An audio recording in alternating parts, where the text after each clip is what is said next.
Welcome back to Brashenomics, everyone. Heather Moore filling in for Ben Brashen, and joining us now is Eileen Schoener. She's an interior designer, has over 30 years of industry experience, and has served on the American Society of Interior Designers Board of Directors and been the recipient of their Presidential Citation for outstanding work in her field. Hi, Eileen. How are you? Hi, Heather. Nice to see you again. It's good to see you as well. I always get excited about talking about girly things like interior design. I mean, not super girly. Everybody can be interested and good at it. But for me, it's a fun topic.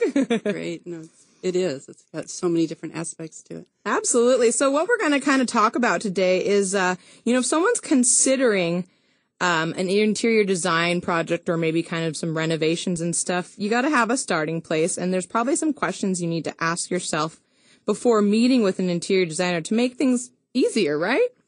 Yeah, you need to think about how you're going to use the space. If you're planning on redoing one part of your house, how is that going to affect the other parts of the house? So you really have to put some thought into exactly what you want to do and what steps it's going to take to complete it.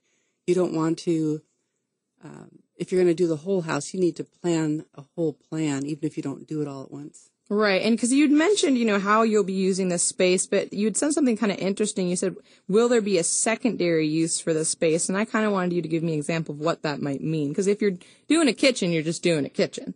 But yeah, if you did a family room, but you also want it to be an office when maybe the whole family's not around, then you have to set up areas that gives you the workspace to do to have an office, yet not encumber the family room space when the whole family's there using it. So probably involves a little bit more thought. Yeah, a little bit more thought. And that probably has to do with what you mentioned about traffic flow.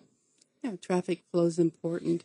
When you walk into a room, if someone's going to be working at a desk, you don't want to walk right past them to get to the TV, or you don't want to plan a remodel that takes you through the master bedroom to get to the bathroom for your company. So you have to plan where are people going to go? How are they going to get through your house? And what do you want them to use as the traffic flow, the walkways, and what do you want to keep to yourself? Well, it seems like that's something, the traffic flow, people might not think about it at first. You're like, oh, this is a great place for a desk. And then you don't realize how annoying it will be when everybody has to walk behind your back, look at what you're looking on the computer, and then turn on the TV.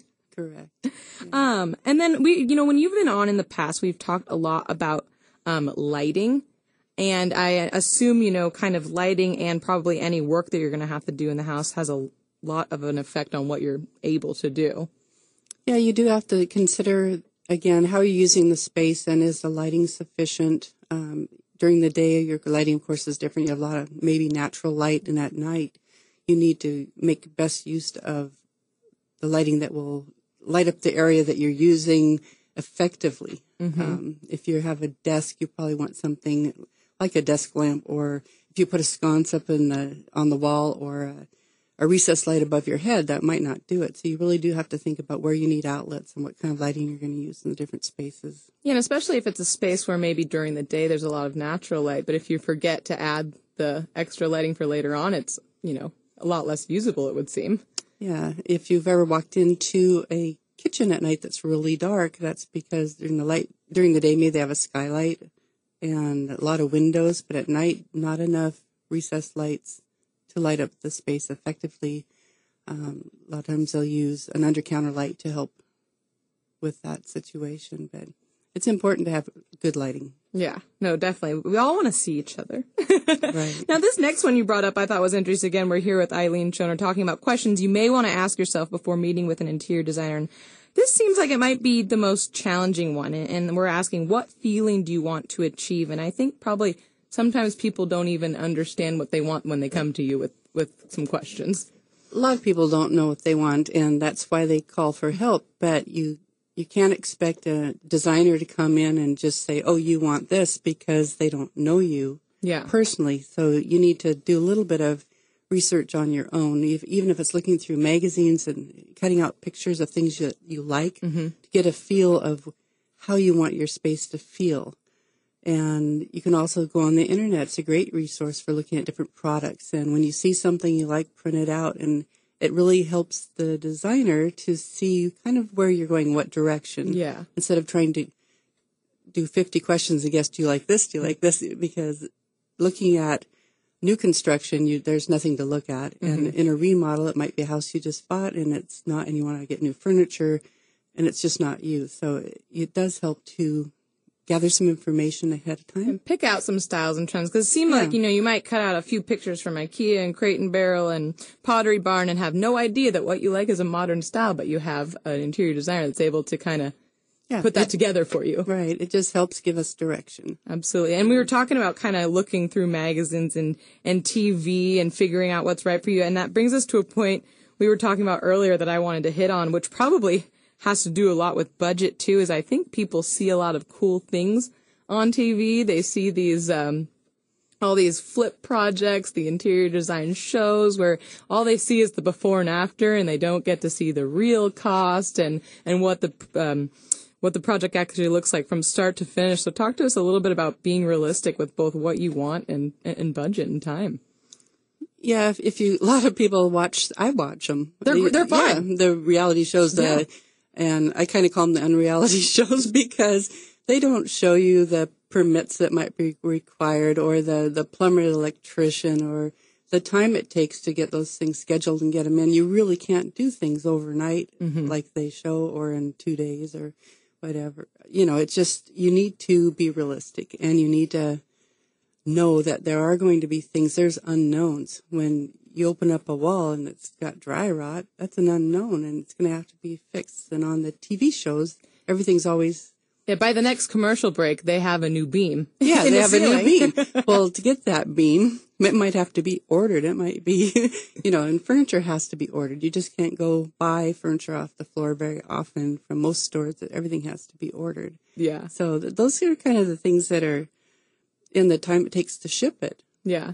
Those are things that aren't explained on the TV shows. And so when people have you in and they expect things done overnight like on TV. So this is going to take 1 week to remodel my kitchen, right? Right. Yeah. I saw it on Flip This House. Right. And I also think one thing that and you can let me know if this is true or not, one thing they might leave out on those shows is how many people are actually hired to work on these projects too, without the labor costs being shown in the overall costs. They list products. We bought this sofa for this and we bought this, but they don't show the labor. Here's your kitchen. We painted it for this, but who painted it and what'd they get? Yeah. So, there's a lot more involved than just the cost of the paint. The labor that's not shown. So being realistic, you have to have a whole plan and it will include a lot of things and you have to expect unknowns. Yeah. And I think honestly, remodeling your home and getting a new room or space is great, but I think what the TV shows do is make it a lot more glamorous than it is. You can have people in your house for a long time working if you're doing extensive projects. You can. And having a budget is important too. Designers will often ask you what's your budget, and they're not trying to find out how much you're going to spend. They really want to know what direction you want to go into because appliances can cost, a toilet can cost $99 or it can cost $500. And there's a lot of different quality in fixtures and all those add up to be in your budget. We have to have kind of a guideline of where you want to be. Yeah, absolutely. It seems like, you've given a lot of people a lot of ideas so far, but it seems like being realistic and trying to get a handle for your budget and what to expect are kind of the most important ones. But do you think there's anything to maybe add to that to keep in mind? Well, besides the budget and being realistic, have a whole plan. Because if you're going to do your kitchen now and you're going to do your dining room in 6 months and you change the floor in the kitchen and you realize, oh no, I'm going to change the dining room floor now and that I have to rip up part of the kitchen. It's good just to have a whole plan. There might be things that tie together that you want to do all at the same time, even though you don't complete the whole project at once. Yeah, so maybe talk to someone about your, full vision, even if you think it might be far off, and see, get their perspective on what's best to do and in what phases. Absolutely. Great. Yeah. Well, thanks, Eileen, so much. These are all great tips, and I know if you want to learn more, you can go to her website. You want to share that with us? Your website, Eileen? Yeah, esddesign.com. It's an easy one. All right. Well, thank you so much for joining us. Again, Eileen Schoener, president and owner of Eileen Schoener Design, Inc. And when we come back, Brashonomics favorite, my friend Dennis Gibb, will be joining us. This is Heather Moore. You're listening to Brashonomics. We'll be right back.